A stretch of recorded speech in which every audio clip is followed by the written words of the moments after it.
दिवसाची सुरुवात येशूबरोबर. आपण नेहमी वाचतो की मनुष्य हा परिपूर्ण नाही. मनुष्य कधी ना कधीतरी चुकणारा असतो. किती मोठा मनुष्य असो, किती श्रीमंत असो, किती विद्वान असो, आयुष्यामध्ये तो कधी ना कधीतरी एकदा तरी तो चुकलेला असतो. आपण देवाचे लोक म्हणून आपल्याला क्षमा आहे. आपण सगळेजण ह्या जगामध्ये देवाच्या कृपेवर जगत आहोत.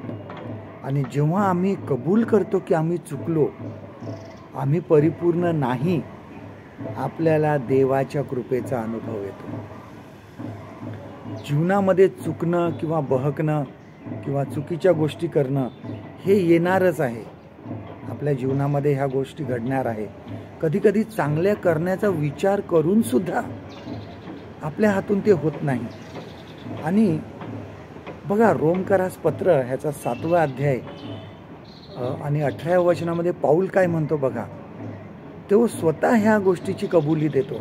बघा, पाऊल म्हणतो रोमन्स चॅप्टर 7 and verse 18, कारण मला ठाऊक आहे की माझ्या ठाई म्हणजे माझ्या देह स्वभावात काही चांगले वसत नाही. कारण इच्छा करणे हे मला साधते, पण चांगले ते कृतीत आणणे मला साधत नाही. बघा, इच्छा असते परंतु ते करता येत नाही.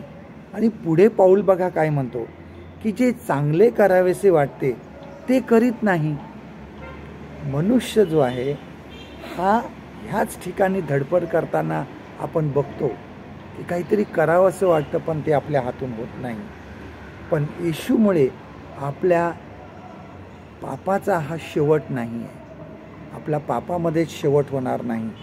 आपले सार्वकालिक जीवनापर्यंत हे पाप आपल्यासोबत येणार नाही, कारण येशूने त्या पापाची खंडणी भरलेली आहे. आपल्याला तारण दिलेलं आहे. ख्रिस्ती म्हणजे परिपूर्ण नसलेले पण क्षमा असलेले लोक असतात. आजचं देवाचं वचन आपल्यासाठी हे आहे.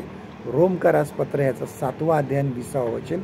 रोमन्स चॅप्टर 7 and verse 20, जे करावेसे वाटत नाही ते जर मी करतो तर ते कर्म मीच करतो असे नव्हे, तर माझ्या ठाई वसणारे पाप ते करते. परमेश्वर करो आजचा दिवस तुमचा आशीर्वादित करो.